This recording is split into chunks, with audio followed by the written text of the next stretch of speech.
Our whole life is shaped by decisions, but there's 3 decisions you're making every moment you're alive. And the way you make these 3 decisions shapes your destiny. 3 decisions that control people's entire lives. They're happening right now as people are listening, and they can test in their own mind if it's true. When I was a little kid, I grew up in a pretty tough environment. I had 4 different fathers, and we had never had money even for food. I mean, Thanksgiving with no food, and my parents are fighting. It was the worst experience of my life. It was the most crushing experience I felt. I have a younger brother and younger sister. I'm the oldest. So I was trying to keep them from hearing this conversation. And then a miracle happened. Bang on the door. I'm the oldest. They're screaming. So I go answer the door. And I answer the door, and standing there is this giant man. It was this little boy. And he's holding this huge box of food. And beside him on the ground was a black pot with an uncooked turkey in it. And he said, "Is your father home?" And I said, "Just one moment." I was like, this is a gift from God. This is going to change it all. This is going to make my mom and dad happy. It's going to be unbelievable. So I go, my father is screaming at my mother through a closed door, to the bedroom door. It's closed. "You answer the door." I said, "I did. He's got to see you." So I kind of teased. I said, "Dad, you got to come." So he said, "Fine." He made one last yell at her, and he walks to the door. And I'm waiting there, just can't waiting to see his face. And my dad opens the door, and this man's standing there with this big box of food. And my father did not get happy. He looked at this man, and he raised his voice to him, and he said, "Look, we don't take charity." And then he took the door to slam it in the man's face. But the man was a good-sized man. He put his foot there and smacked his foot and bounced back over. He said, Sir, this is not charity. Everybody has tough times. Somebody knows you're having a tough time, and they want you to have a magical Thanksgiving. I'm just the delivery guy." He said, "Please take this." And my father said, "We don't take charity." He went to slam it again. And this time the guy put his shoulder against it so he couldn't do it. And then the guy said something that I'll never forget. Moments I wished he hadn't said, but he found a way to force my father. He's holding this thing, and he looked at me, and then he looked at my dad, and he said, "Don't make your family suffer because of your ego." Now my dad's level of energy increased, but he was also trapped. So he took the food, slammed it on our table, and slammed the door in the man's face and never even thanked him.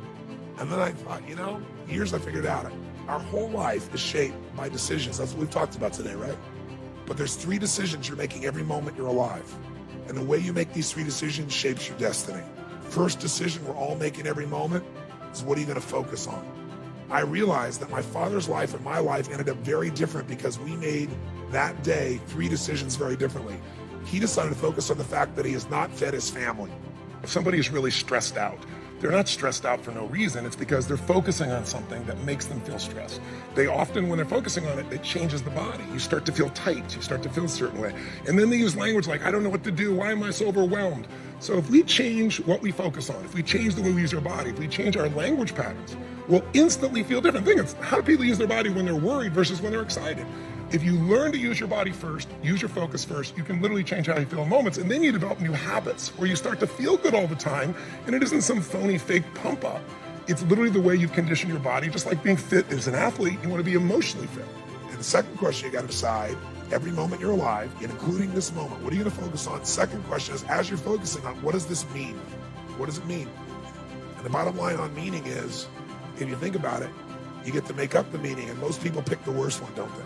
That day, my father decided to focus on the fact he hadn't fed his family, and I know what meaning he gave because he said it out loud over and over again, that he was worthless because he had not taken care of his family. The meaning creates your life. If you think, God is punishing you, that's why this is happening, which some people do, or God is challenging me, or is this a gift from God, or has it got nothing to do with God, I'm just a lazy bitch. So the meanings we select change how we feel instantly.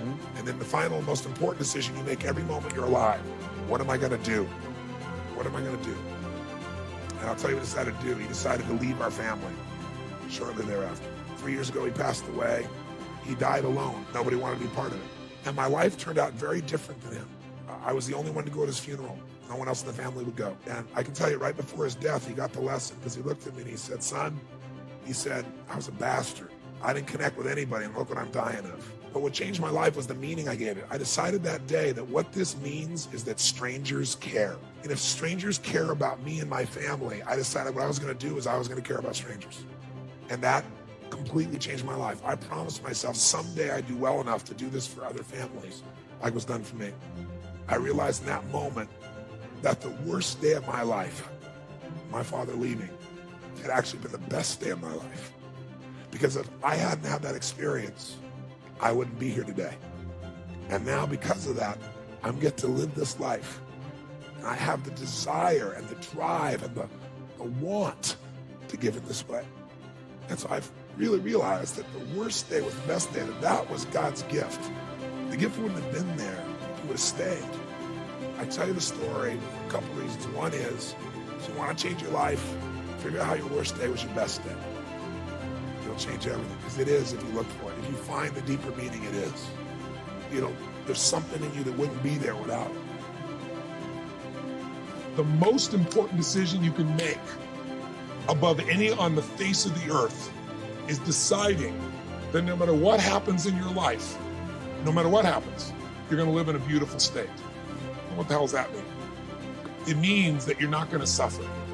It means a beautiful state is that you're going to be happy, but that's only one. Or you're going to feel creative, or you're going to be passionate, or you're going to be in awe of something, or you're going to feel love.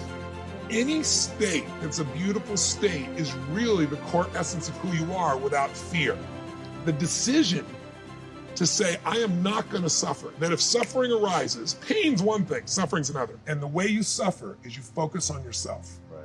Suffering comes when we obsess about ourselves, what we're getting or not getting, what we should have done, what others should have done for us. It's the me game. Your primary core is a giver, which is why you're prospering. You're not the me. You're like, how do I give more, do more, share more, create more? How do we do a better job for our clients? Your entire life is that. That's why you're prospering and you're not feeling suffering. But when you do suffer, and I promise you do, you correct me if I'm wrong, it'll because you're worrying about something in the future.